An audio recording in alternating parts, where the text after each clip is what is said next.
चलते हैं, अमित शाह को सुनिए आप। मेरी बात की शुरुआत करना चाहता हूं। आज मेरे लिए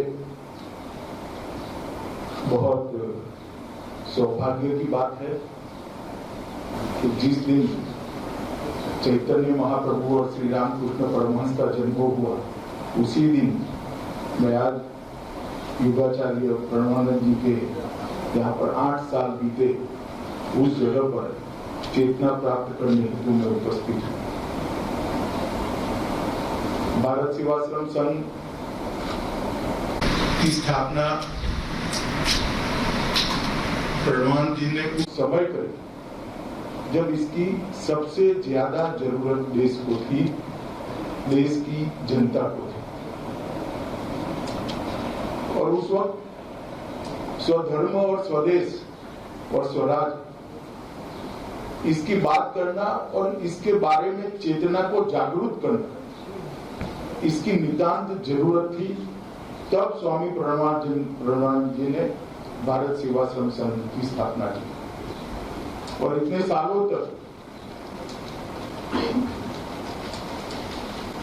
1917 से लेकर 2020 तक ये पूरी यात्रा जो प्रणवानंद जी के रास्ते पर चलने वाले सन्यासियों ने यहां तक ले आए, उसका भारत के पुनर्निर्माण में बहुत बड़ा योगदान। शायद आप लोगों को मालूम नहीं होगा, मेरे जीवन पर जो कुछ लोगों का बहुत गहरा असर है, उसमें से स्वामी गणेशानंद जो भारत सेवाश्रम के अहमदाबाद में थे, उनका बहुत गहरा असर मेरे जीवन पर भी है। उन्होंने, मैं जब युवावस्था में था तब एक सेवा कार्य के अंदर परिचय आया, आना जाना शुरू हुआ और फिर मैं बार बार भारत सेवाश्रम संघ के आश्रम रोड स्थित मंदिर के अंदर जाता था। उनके पास से मुझे प्रणवानंद जी के जीवन के बारे में, उनके उपदेश के बारे में, उन्होंने दिए हुए लक्ष्यों के बारे में ढेर सारी जानकारी मिली। तब मैं आश्चर्यचकित हो जाता था कि घोर अंधकार के युग के अंदर कोई सन्यासी इतनी स्पष्टता के साथ देश और धर्म दोनों की सेवा एक ही है, अपितु अभी देश की सेवा प्रथम कदम पर करने की जरूरत है, इतनी स्पष्टता के साथ कैसे सोच सकता है। और मैं मानता हूं कि उनके बताए हुए रास्ते पर भारत सेवाश्रम संघ ने देश भर में जो सेवा प्रकल्प किए हैं, इसके अंदर न सिर्फ प्रामाणिकता तो रही ही, परंतु इसके साथ साथ सेवा, समर्पण, त्याग, परिश्रम, इसकी पराकाष्ठा कर एक बहुत उत्कृष्ट उदाहरण सेवा कार्य करने वाले सभी संगठनों के लिए, सभी धार्मिक संगठनों के लिए भारत सेवाश्रम संघ ने प्रस्तुत किया है।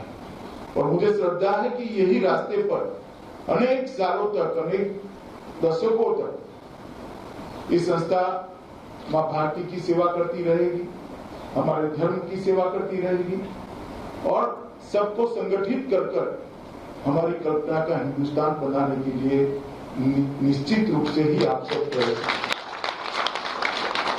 आज हम सब यहाँ बैठे हैं, मैं यहाँ रहकर आपके साथ संवाद कर रहा हूँ और ये भूभाग अगर आज भारत में है तो उसमें स्वामी प्रणवानंद जी का बहुत बड़ी भूमिका है।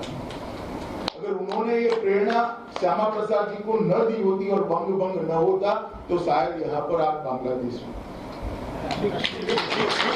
वो बंग की जो घटना थी, जो प्रणवानंद जी के प्रेरणा से हुई, इसी के कारण आज पश्चिम बंगाल का यहाँ पर अस्तित्व है।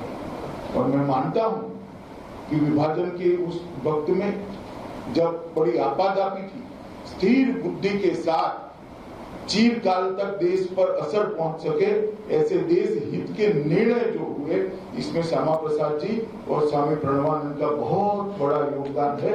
देश इसको कभी नहीं।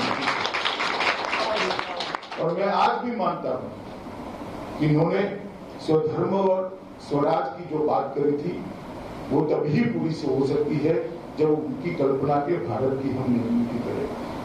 और मुझे कहने में कोई संकोच नहीं है कि नरेंद्र भाई के नेतृत्व में देश के प्रधानमंत्री जो आत्मनिर्भर भारत की बात कर रहे हैं, वो उसकी दिशा में एक बहुत बड़ा कदम। और आज भारतीय संस्कृति को, हमारे संस्कार को, हमारी जीवन परंपरा को पूरी दुनिया सम्मान के साथ देखती है, पूरी दुनिया सम्मान देती है। इस दिशा में हम काफी कुछ कर पाए। मैं आज यहाँ आया हूँ, जब से मैं इस भवन के अंदर कदम रखा, मुझे मालूम है यहाँ प्रणवानंद जी के जीवन के कई साल बीते। यहाँ आने के बाद चेतना और ऊर्जा प्राप्त कर मैं जा रहा हूँ और आप लोगों को विश्वास दिलाता हूँ कि चेतना और ऊर्जा निश्चित रूपे 100% देश को प्रणवानंद जी की कल्पना का देश बनाने के लिए ही काम करेगा। भारत युवा संघ जिस प्रकार से आज भी मूल चीजों को लेकर, मूल बातों को लेकर अपने आप को स्थिर रखे हुए हैं, वो बहुत कम संस्थाएं कर पाती हैं। और इसलिए मेरा मानना है कि स्वामी प्रणवानंद